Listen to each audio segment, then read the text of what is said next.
Okay so good afternoon, good evening, नमस्ते, सत श्री अकाल, आदाब, जीसस क्राइस्ट, सब लोगों की जय हो आप लोगों को। और हमारी बुक वन हम लोगों ने ऑलमोस्ट दूसरी या तीसरी बार रिवाइज हो गई है एक्चुअली। तो आज हम बुक टू पढ़ रहे हैं, ठीक है। बुक टू का हमारा चैप्टर वन है स्ट्रक्चरल चेंज। तो मैं अगली बार दोबारा आपके लिए करा रहा हूँ, बाकी हम लोग गप्पे शप्पे बाद में मारेंगे। इसके लिए हमें आगे क्या करना है, तो आप प्लीज़ बुक टू पे आ जाइए जो हमारा स्ट्रक्चरल चेंज है उसके ऊपर।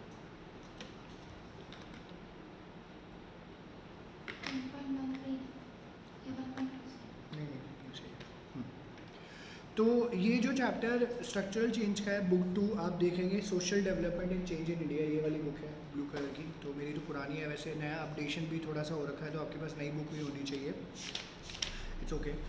तो पहला चैप्टर स्ट्रक्चरल चेंज है और दूसरा चैप्टर कल्चरल चेंज है। तो इसको पहले थोड़ा सा समझा देता हूँ मैं। तो बेसिकली हुआ क्या था कि ब्रिटिशर्स जब हमारे पास आए थे यहाँ पे, और लगभग 200 ईयर्स तक उन लोगों ने रूल किया था हमारे ऊपर।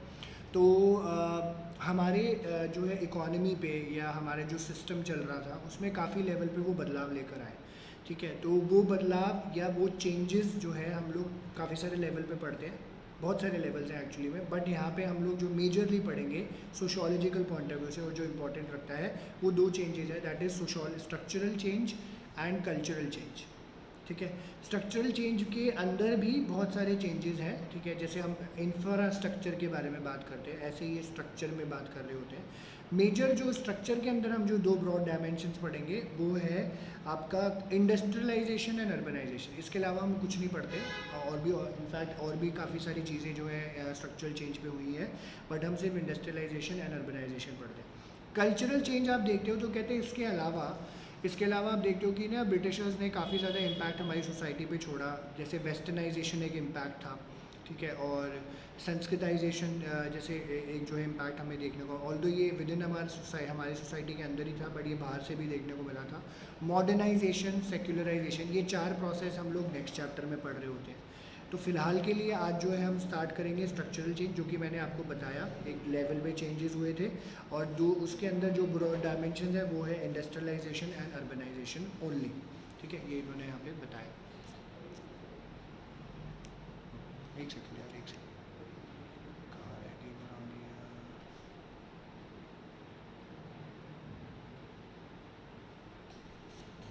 ओके जी। तो सबसे पहले पेज नंबर 2 पे आ जाइए आप स्ट्रक्चरल चेंज के। तो अब जैसे इन्होंने इसको थोड़ा सा एक्सप्लेन किया हुआ है, सबसे पहले यही समझाया, फर्स्ट पैराग्राफ में बताया कि अगर आपको प्रेजेंट को समझना है तो आपको थोड़ा सा पास्ट के बारे में जानने की कोशिश करनी पड़ेगी।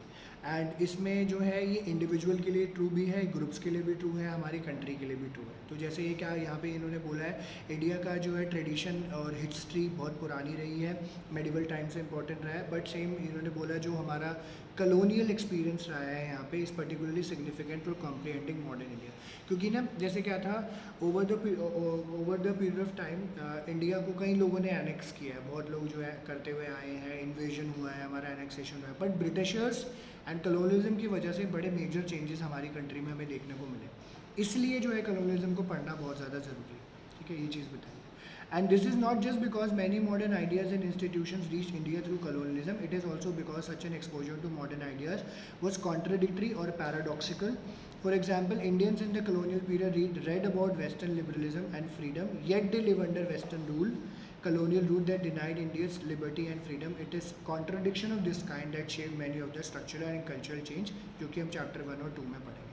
तो इनको पता था, इनको खुद क्लियर था कि ब्रिटिशर्स हम पे रूल कर रहे हैं, ठीक है, और उस रूलिंग के अलावा ही जो है उस रूलिंग के बावजूद भी जो है हम ब्रिटिशर्स के अंदर रह रहे हैं, ठीक है, उनके साथ काम चल रहे हैं।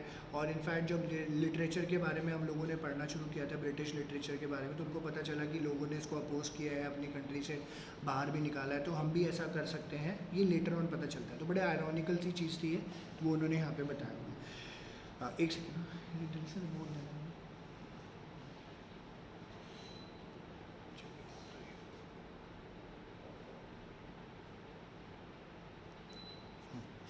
ओके, तो कहते हैं नेक्स्ट चैप्टर्स जो आगे हम पढ़ेंगे, इसमें सोशल रिफॉर्म, नेशनलिस्ट मूवमेंट, हमारे कायदे कानून, पॉलिटिकल लाइफ, हमारा कॉन्स्टिट्यूशन, हमारी इंडस्ट्री, एग्रीकल्चर, सिटीज़, विलेजेस। हाँ जी, मान्य। हाँ हाँ, स्ट्रक्चरल चेंज, बुक 2 का स्ट्रक्चरल चेंज।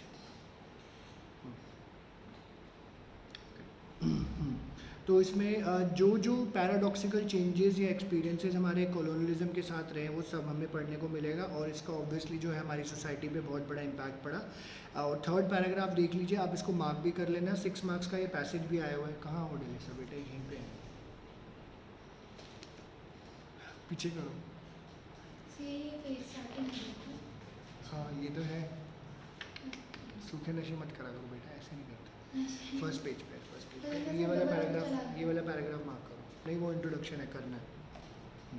थर्ड पैराग्राफ इसका पेज नंबर 2 पे आप मार्क कर लीजिएगा, और ये आपका पैसेज आया हुआ है 6 मार्कर ऑलरेडी, ठीक है, बोर्ड्स में आया हुआ है ये, तो इसको मार्क कर लीजिएगा। और ये काफ़ी आंसर्स में आपकी लिखने में मदद करता है ये, क्योंकि इसमें कुछ एग्जांपल्स दिए हुए हैं, तो आप लोगों को भी सुन के हैरानी होगी। तो कहते हैं हमारा पार्लियामेंट्री और लीगल सिस्टम, पुलिस और एजुकेशनल सिस्टम सारा ब्रिटिश मॉडल पे है, वही दे के गए थे। हम लोग left side of the road पे चलाते हैं। ब्रेड ऑमलेट कटलेट का जो कॉन्सेप्ट है, चाय का जो कॉन्सेप्ट है, ये सब ब्रिटिशर्स का रहा है। एक वेरी पॉपुलर मैन्युफैक्चरर है बिस्किट्स का, उन्होंने अपना जो है ब्रांड ईज ब्रिटेन के नाम पे रखा हुआ है, जिसका नाम ब्रिटानिया है, ठीक है, वो इसके तरह पे रखा हुआ है। तो ब्रिटानिया जो है नाम जो है इनसे चुराया गया, ठीक है। एंड कई स्कूलों में नेक टाइज होती हैं, and we often admire the west and often as resented. These are just some of the many and complex ways that British communalism lives on contemporary India. तो ये कुछ सर्टेन एग्जांपल्स हैं जो हमारी सोसाइटी पे एक छाप छोड़ कर गए हैं और आज तक, ठीक है। तो प्रोफेशनलिज्म की बात आती है, सब चीज़ें, टाई लगानी है, इंग्लिश बोलनी है, तो काफ़ी सारी चीज़ें हमें यहाँ पे देखने को मिलती है।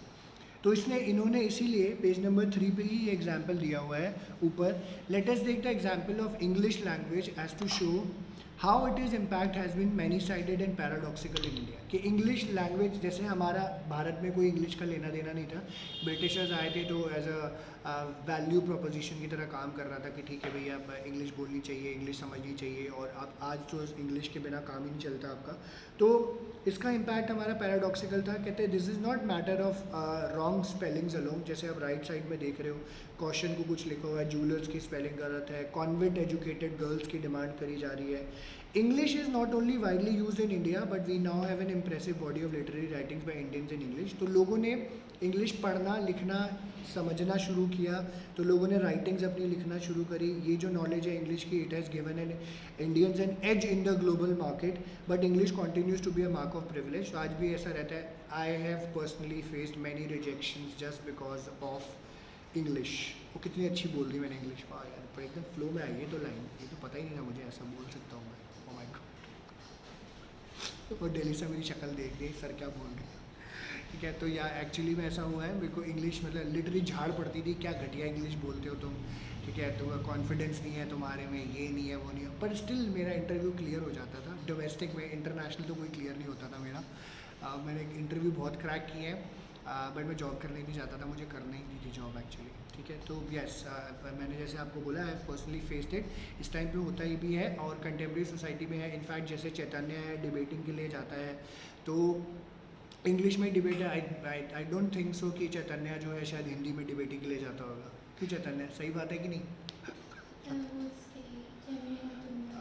Yes sir. Okay okay.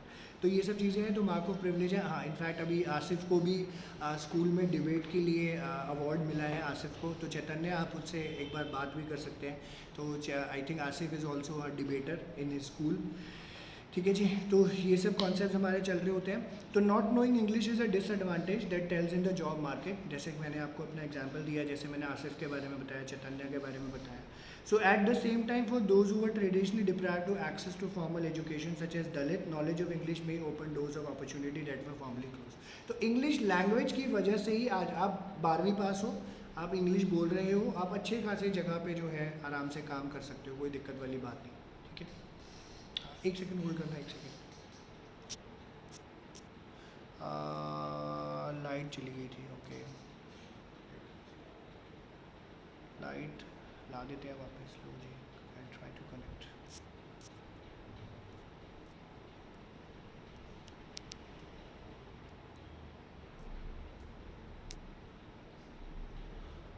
Gaurangi आ गए, ओके, थैंक यू। यस। हाँ जी, चैतन्य, आसिफ, वान्या, आराध्या, गौरांगी और जो नए या पुराने बच्चे हैं, टीम्स पे ना डायरेक्ट ऑप्शन होता है। बाई चांस अगर आप छोड़ देते हो तो मीटिंग चल रही होती है तो सीधा आप चैट ऑप्शन पे जाते हो तो ज्वाइन मीटिंग का ऑप्शन डायरेक्टली आ जाता है। तो मैं शायद ऐड करूँ ना करूँ, आप ज्वाइन पे क्लिक करके ज्वाइन कर सकते हो। आराध्या, वान्या वगैरह को पता है, अब बाकी जिनको अगर प्रॉब्लम फेस होती है तो ठीक है। तो गौरांगी आगे से ध्यान रखना, हाँ याद रहेगा। ओके ठीक है जी। गौरांगी चैप्टर 1 पढ़ रहे हैं, पेज नंबर 3 पे हैं, बुक 2 का।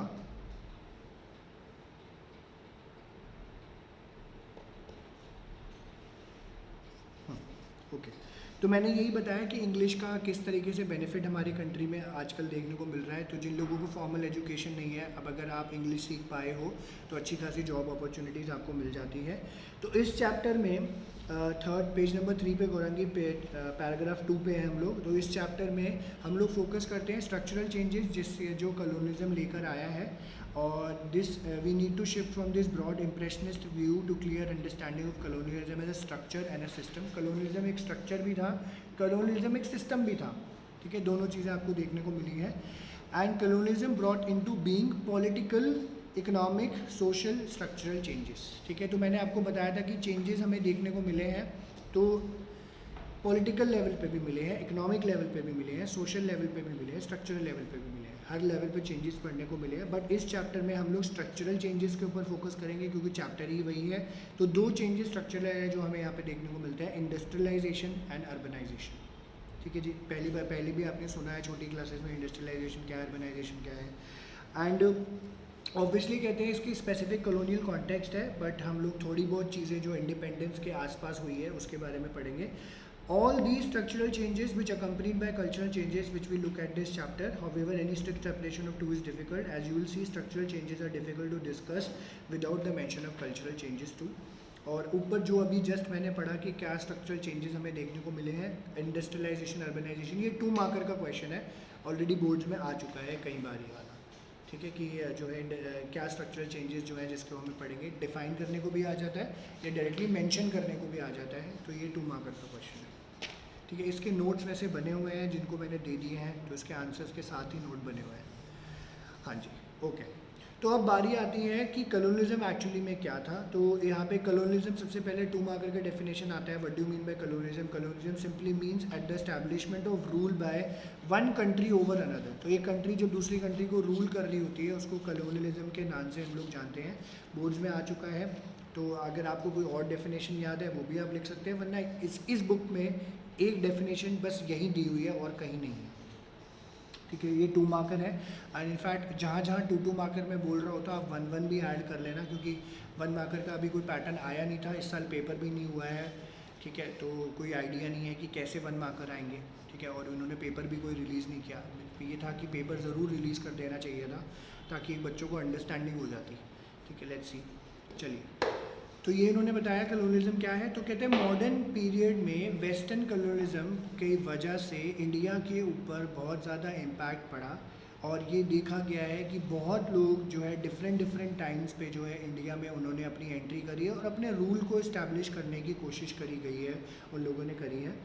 बट हम लोग कॉलोनियल रूल के इम्पैक्ट की बात कर रहे हैं जो कि बाकी सारे रूलर्स से बहुत ज़्यादा बदलाव के साथ बहुत ज़्यादा चेंजेस रहे हैं इसमें, एंड जिसका फार रीचिंग इम्पैक्ट हमारी सोसाइटी के ऊपर पड़ा है, विच इज़ डीप ऑल्सो।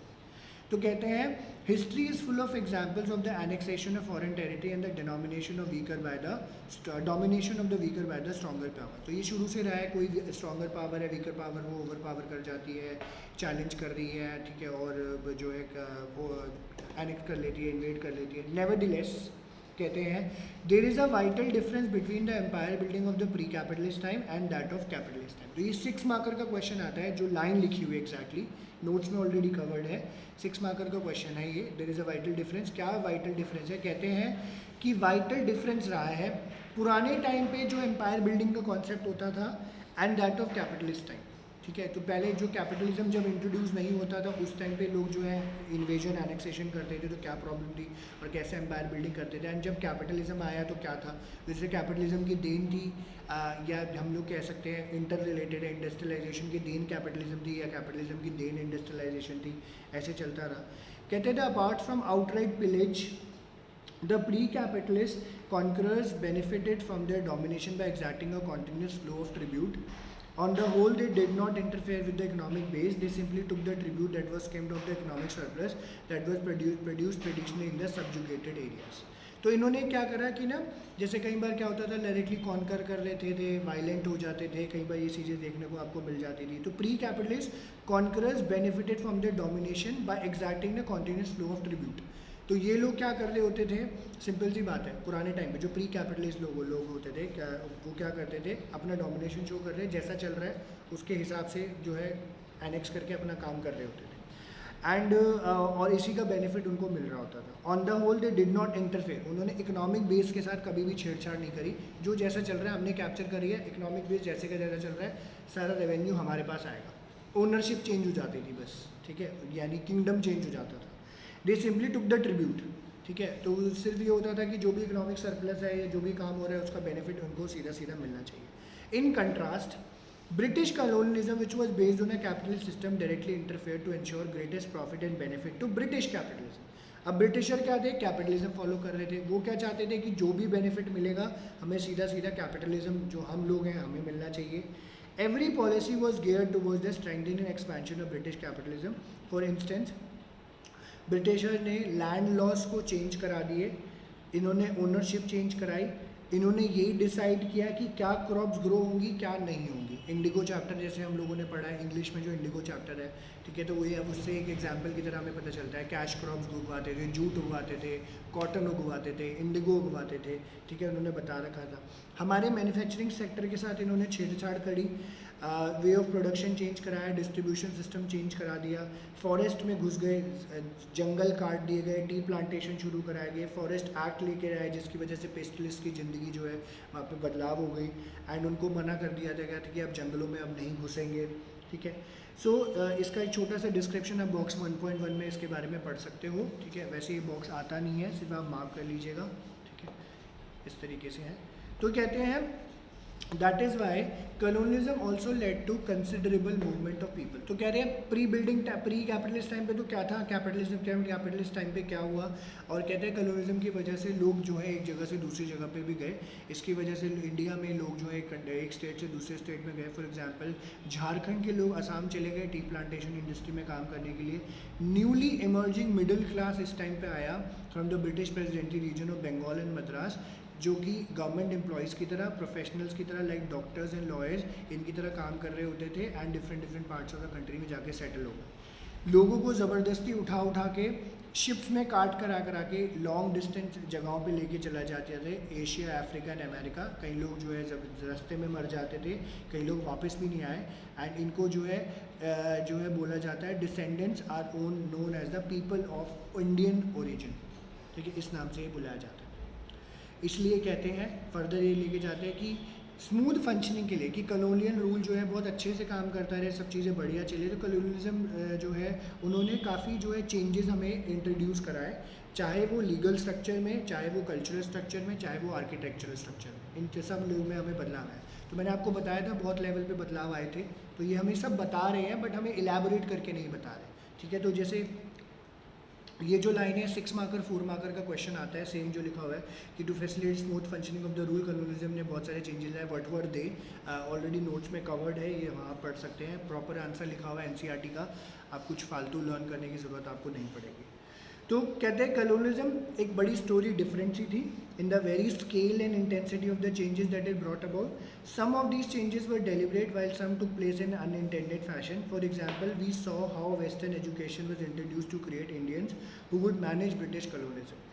तो हम जैसे लोगों को पहले पढ़ाया लिखाया गया, समझाया गया, हम ही लोगों को बोला गया कि आप मैनेज करो, but instead it led to the growth of nationalist and anti colonial concept. तो जब हम लोगों को पढ़ाया गया, अंग्रेज़ों ने पढ़ाया, अंग्रेज़ों की किताबें, लिटरेचर पढ़ा गया, तो हम लोग एंटी कॉलोनियलिस्ट हो गए एंड नेशनलिस्ट हो गए कि भैया हमारे देश के साथ तो गलत हो रहा है, ब्रिटिशर्स को तो धक्के मार मार के निकाला जा रहा है, तो हमारे पास भी राइट है, हम लोग इनको भी धक्के मार के बाहर निकाल सकते हैं, ठीक है जी. And the magnitude and the depth of the structural changes that colonialism unleashed can be better grasped if we try and understand some basic features of capitalism. तो यहाँ से अब ये 2 मार्कर आता है, what do you mean by capitalism? तो capitalism यहाँ पे दिया हुआ है, एक सेकेंड.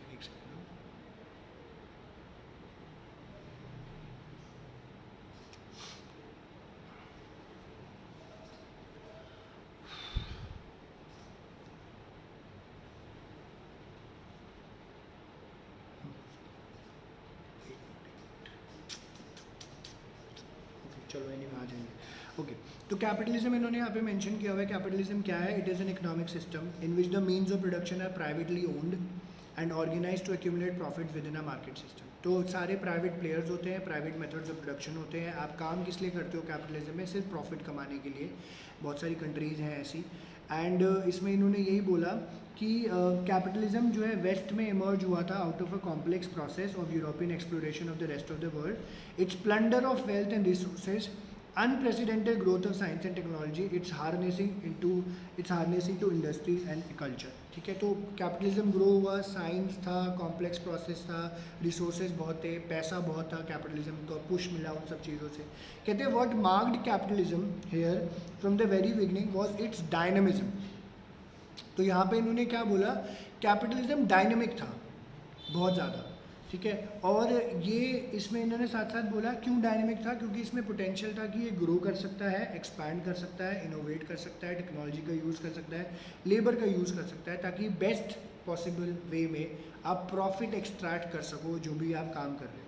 ठीक है, और सबसे इंपॉर्टेंट बात इन्होंने क्या बोली कि कैपिटलिज्म जो है वो ग्लोबल इन नेचर है। तो इट्स नॉट अबाउट कि सिर्फ इंडिया में आप जो है कैपिटलिज्म फॉलो कर रहे हो, आप हर जगह जहाँ पे भी जाओगे कैपिटलिज्म फॉलो कर सकते हो और आराम से जो है पैसा कमा सकते हो जिसका कोई अंत नहीं है। ठीक है, जिसका कोई अंत नहीं है। So this had a lasting impact on the way capitalism developed in a colonise country like India. And then इसमें हमें जो है आगे जो है डिटेल पढ़ने को मिल जाएगी। ठीक है, तो इसका अभी जैसे नेक्स्ट पैराग्राफ जो ये बोल रहे हैं तो लिखा हुआ है, if capitalism became the dominant economic system, nation states became the dominant political form. 6 marker का 4 मार्कर का क्वेश्चन आता है जो एग्जैक्ट लाइन यहाँ पे फर्स्ट में लिखी हुई है कि अगर कैपिटलिज्म एक डोमिनेंट इकोनॉमिक सिस्टम बन गया, नेशन स्टेट एक डोमिनेंट पॉलिटिकल फॉर्म बन गया। ठीक है, वो चीज़ उन्होंने यहाँ पे बताई है। तो ये कॉन्सेप्ट अभी जैसे हम लोग सिंपल सा अभी हमने पिछला जो चैप्टर ख़त्म किया है वहाँ पे नेशन स्टेट्स के कॉन्सेप्ट के बारे में हम लोगों ने पढ़ा कि नेशन स्टेट क्या था क्या नहीं था। ठीक है, इन सब चीज़ों के बारे में, और इसमें यही बताया था कि नेशन स्टेट अगर नेशन को डिफाइन करना है तो nation is a community of communities and that have the states of their own. ठीक है, ये चीज़ बताई गई। तो कहते हैं इस टाइम पे जब ये बात हो रही है तो कहते हैं कैपिटलिज्म इकोनॉमिक सिस्टम बन गया डोमिनेंट, कि अब जब काम कर रहे हैं लोग, उनका काम करने का पैटर्न क्या है? आप कैपिटलिस्टिक हो, आप कोई वेलफेयर का काम नहीं कर रहे हो, आप पैसा कमाओगे ही इसलिए ताकि आपको ज़्यादा से ज़्यादा प्रॉफिट होए, ज़्यादा से ज़्यादा आप जो है प्रोडक्शन कर पाओ, ज़्यादा से ज़्यादा और प्रॉफिट निकल पाओ। और पॉलिटिकल फॉर्म हमारा क्या बन गया? यानी नेशन स्टेट। ठीक है, नेशन स्टेट हमारा यहाँ पे डोमिनेंट पॉलिटिकल फॉर्म बन गया कि हमारा India is a nation that have the states of their own. तो कहते हैं हमारे ये इसका आंसर भी है, वैसे नोट्स में कवर्ड है, that we all live in nation states, that we all have a nationality और अ नेशनल सिटीजनशिप। आज हमें बड़ी नेचुरल सी लग रही होती है। कहते हैं पहले फर्स्ट वर्ल्ड वॉर से पहले पासपोर्ट्स यूज़ नहीं करे जाते थे एंड थोड़े बहुत लोगों के पास थे, आराम से आप कहीं पे भी आ जा सकते थे। Societies were however not always organise on these lines. Nation state pertains to a particular type of state characteristic of the modern world. A government has sovereign power within a definite territorial area and the people are citizens of a single nation. तो ये इन्होंने बोला societies हमेशा से इस line के ऊपर काम नहीं कर रही थी। नेशन स्टेट जो है नया कैरेक्टरिस्टिक बना आज के ज़माने का। ठीक है, तो ये भी देखने को मिला। गवर्नमेंट सोवरेन रूलर थी, वहाँ पे सोवरेन पावर थी, डिफाइंड टेरिटरी एरिया था, अपने लोगों के ऊपर वो कंट्रोल करके चलती थी। आज भी हमें यही देखने को मिलता है। And the nation states are also closely associated with the rise of nationalism. तो अब ने पेट्रियाटिज्म नहीं, नेशनलिज्म की आई एम दिस नेशनल, मैं हिंदुस्तानी हूँ, तो ये नेशनलिज्म है। ठीक है, मैं हिंदू तो रिलीजन हो गया, मैं नेशनल, मैं अगर मैं बोलूँ मैं हिंदुस्तानी हूँ, आई एम एन इंडियन, तो नेशन स्टेट ने नेशनलिज्म भी जगाया आपके अंदर। ठीक है जी। So the principle of nationalism assume that any set of people have a right to be free and exercise sovereign power. ठीक है, तो ऑब्वियसली डेमोक्रेसी है, डेमोक्रेसी में बड़ा क्लियर होता है, तो आप लोग जो अपने राइट्स को जो है यूज़ कर सकते हो, काम कर सकते हो। ठीक है, लोग आपके फेवर में वोट करेंगे तो आप आराम से जो है जीत सकते हो, हार सकते हो, सब चीज़ें देखी जाती है। सो the principle of nationalism assumes that any set of people have a right to free and exercise sovereign power. It is an important part of the rise of democratic ideas. हमें चैप्टर 3 में पढ़ने को मिलता है इसका elaborated version, पर chapter 3 तो इस बार कट गया है कोरोना काल में।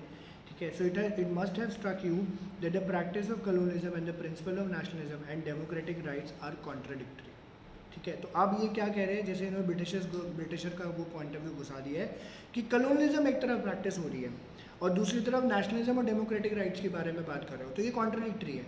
या तो आप ब्रिटिशर के रूल को मना करो जी, और एट द सेम टाइम आप बोल रहे हो डेमोक्रेटिक और नेशनलिज्म होना चाहिए, वो भी गलत है। तो अब एक चीज़ मान के चलो, तो ये हम एक तरीके से कॉन्ट्रडिक्टरी रूल के अंदर रह रहे थे, जब हमें पता था फिर भी हम रह रहे थे, बिकॉज हमारे पास कोई ऑप्शन ही नहीं था।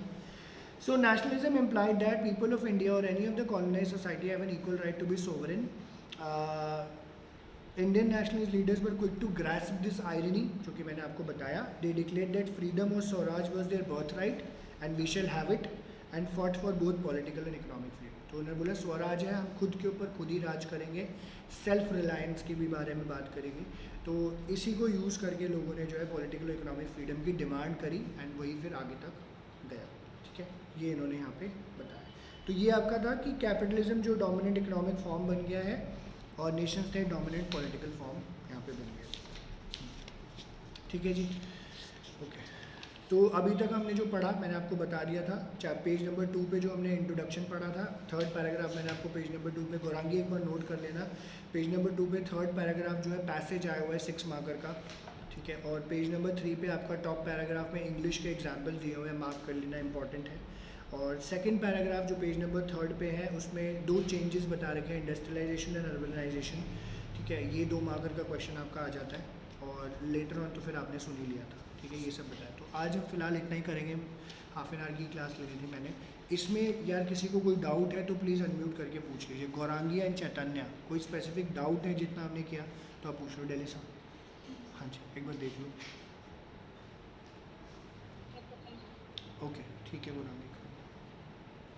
चैतन्य आपको क्लियर है? Yes sir. ठीक है, ठीक है।